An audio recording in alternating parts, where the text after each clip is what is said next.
Hello friends, अस्सलाम वालेकुम and welcome to the knowledge point. Friends, आज हम बात करेंगे डिटेल में Nazi made Gustav artillery gun के बारे में, जिसे वर्ल्ड वॉर 2 में नाजी जर्मनी ने उस वक्त के चांसलर एडोल्फ हिटलर के ऑर्डर्स पर बनाया था। गुस्ताव गन क्या थी, इसकी फायरिंग रेंज कितनी थी और वर्ल्ड वॉर 2 में इस गन को किस किस फ्रंट पर यूज़ किया था जर्मन्स ने, इन सब चीज़ों पर डिटेल में डिस्कशन होगी। सो स्टिक विद अस। वीडियो बनाने से पहले मेरी आप सबसे रिक्वेस्ट है कि do like, share and subscribe और ज़्यादा से ज़्यादा लोगों में हमारी ये वीडियो पहुंचाएं। Now let's get back to the video.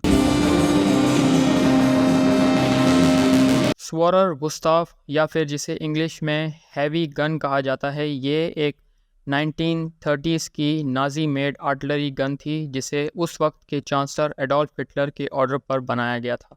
कहा जाता है कि गुस्ताव गन के सिर्फ 2 वेरिएंट्स ही बनाए गए थे और आफ्टर वर्ल्ड वॉर 2 जर्मनी ने ख़ुद इसे डिसमेंटल कर दिया था ताकि इसकी टेक्नोलॉजी जो है वो अलाइड और रशियन फोर्सेस को ना मिल सके।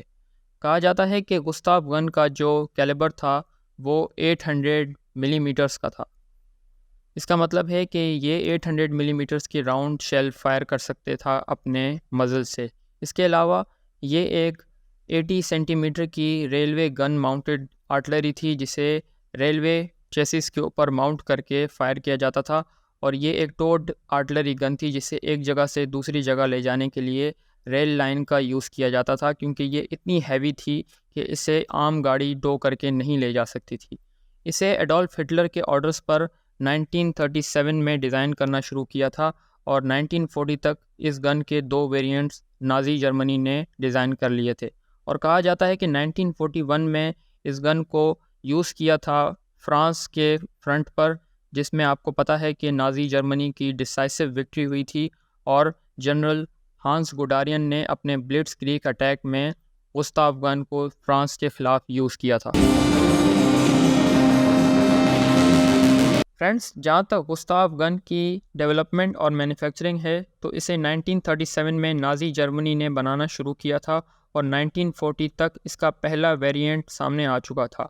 कहा जाता है कि नाजी जर्मनी ने वर्ल्ड वॉर 2 में जहाँ भी आर्टिलरी यूज़ की है, गुस्ताव गन को वहाँ इस्तेमाल किया गया था और गुस्ताव गन ने 1941 से लेकर 1945 तक सर्व किया था जर्मन आर्टिलरी में। कुछ सोर्सेज ये भी कहती हैं कि इस गन के थ्रू हिटलर चाहता था कि वो इंग्लिश चैनल क्रॉस करके यूके पर भी बॉम्बिंग करे, लेकिन इस तरह की कोई भी सोर्सेज अब तक नहीं मिल पाई जिसमें यूके के ऊपर फायर किया गया हो गुस्ताव गन के थ्रू। और कहा जाता है कि 1945 में जब अलाइड और रशियन फोर्सेस बर्लिन पर कब्ज़ा करने वाली थी, तो नाजीज़ ने इस गन को खुद ही डिसमेंटल कर दिया था ताकि इन दोनों फोर्सेस को इस गन की टेक्नोलॉजी ना मिल सके। फ्रेंड्स, जहाँ तक गुस्ताव गन की स्पेसिफिकेशन है, तो ये उस वक्त की सबसे बड़ी गन थी, जिसे रेलवे माउंटेड आर्टिलरी गन कहा जाता था। यानी ये रेलवे के थ्रू एक जगह से दूसरी जगह ट्रांसफ़र हो सकती थी और ये उस वक्त की सबसे ज़्यादा भारी और सबसे बड़ी आर्टिलरी गन थी, जिसे आम गाड़ी टो करके नहीं ले जा सकती थी।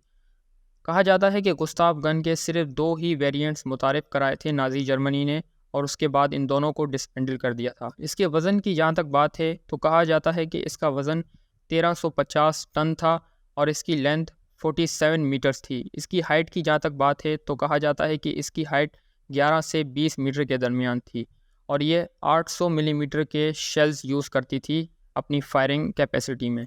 जहाँ तक इसकी मैक्स फायरिंग रेंज है, तो कहा जाता है कि ये 47,000 मीटर्स तक फायर कर सकती थी, यानी कि 47 किलोमीटर्स तक इसकी फायरिंग रेंज थी। आई होप आपको हमारी ये इन्फॉर्मेशन पसंद आई होगी। Do like, share and subscribe. Thank you very much.